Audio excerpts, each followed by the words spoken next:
Greetings and welcome back to Room 303 and our Talks with Walt, as we are calling our readings through the deathbed edition of Walt Whitman's Leaves of Grass. We turn now to a little poem, Adieu to a Soldier. This is poem number 41 of the 43 of Drum Taps. So here we are now. We are at the very end of Drum Taps, and as we've been saying, there's some interesting stuff that happens at the end of Drum Taps that will qualify this entire section of Leaves of Grass, Drum Taps, as being really unique in Leaves of Grass. Now, here we're going to see the poet as warrior, which makes some sense given that early on in Leaves of Grass, you'll remember that in To Thee O Cause, Whitman said, my book and the war are one. And one more time, a different permeation of this, we're gonna see it here. Now, the assumptions are that you followed our stuff at learnstrong.net, down that left-hand side. Talks with Walt is our playlist, and you've been with us from the very beginning, all the way up to and including a set of introductory comments to Drum Taps itself, and then we just did Spirit,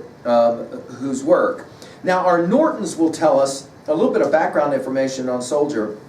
This poem was first published in 1871 in the group Marches, Now the War is Over, was transferred to Drum Taps in 1881. Of particular interest is Whitman's identification of his own mission with the hazards of the war. Again, the poet as warrior. I find this fascinating. By the way, adieu only gets used one time in all of Leaves of Grass, and it's right here in this poem.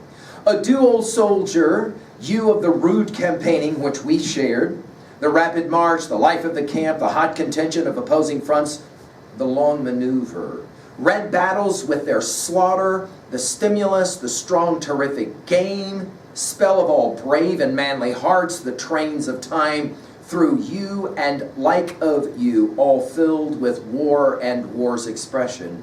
Adieu, dear comrade. Your mission is fulfilled, but I more warlike.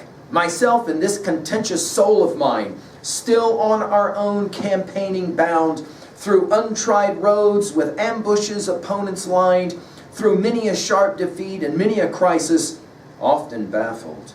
Here marching, ever marching on, a war fight out. I here to fiercer, weightier battles give expression.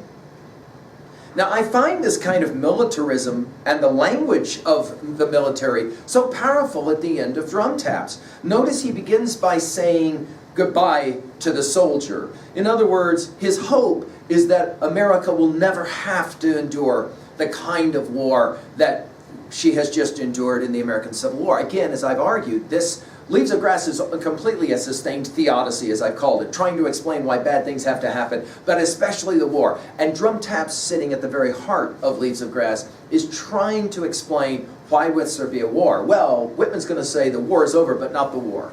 In other words, there's more work to be done, especially for him as warrior. Notice he'll begin by saying, you, O soldier, adieu, you of the rude campaigning. Now, 5 times in Drum Taps, the word rude gets used. Again, hey guys, this is not, don't be so rude as in mean. Here, rude means simple, rude means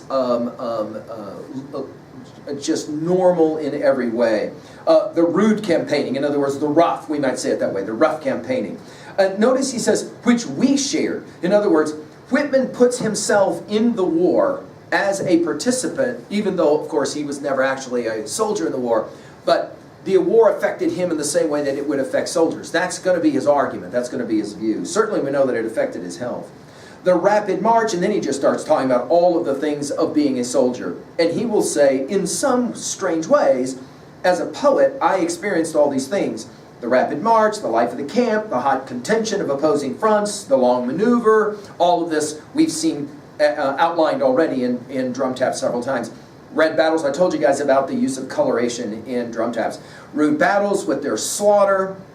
By the way, you'll remember this word slaughter in our Old Fulage, an earlier poem. The stimulus, in other words, the motivations, we might say. And then he uses this phrase, the strong, terrific game. Now, this is a fascinating use of this word game. And, you know, it leads us to think a little bit about what the tone of a poem like this is. By game here, what is he talking about? Well, he's talking about game the way the game is used in Homer's Iliad, for example. Strategy and the like.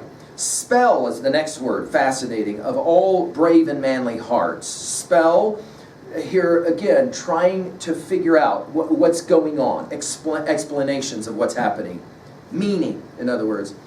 The trains of time through you and like of you all filled. This is again his theodicy. In other words, there was a necessity for the war. It led to all kinds of dynamic growth.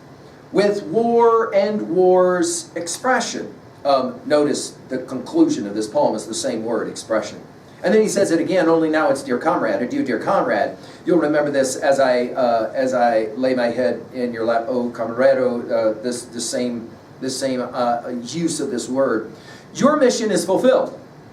It's over, it's done. In other words, it's finished, as we've been commenting on several of these poems at the end. It's done, dash. But and then he uses the word more warlike. Now, I don't think that what he's saying is I'm more warlike than you as a soldier. I think more as in addition to. In other words, I got to keep going. In other words, your work is done, my work as poet is not done. I am going to be a warrior and continue to fight on. Notice he uses myself, which takes us back to Song of Myself, and this contentious, we're back to that word, soul of mine. And if you'll think about it, from passages like Song of Myself 3 and 5, a whole bunch of places in Song of Myself, where there's this contention between the poet Whitman and his soul. And so here he is back with this contentious soul. Notice the use of the word still. I think that T.S. Eliot, as I've said to you, learned how to use the word still from Whitman's. We must be still and still moving into another intensity and all of that at the conclusion of East Coker and elsewhere. Still on our own campaigning bound. In other words, I'm not done with campaigning. By campaigning here he means the martial component.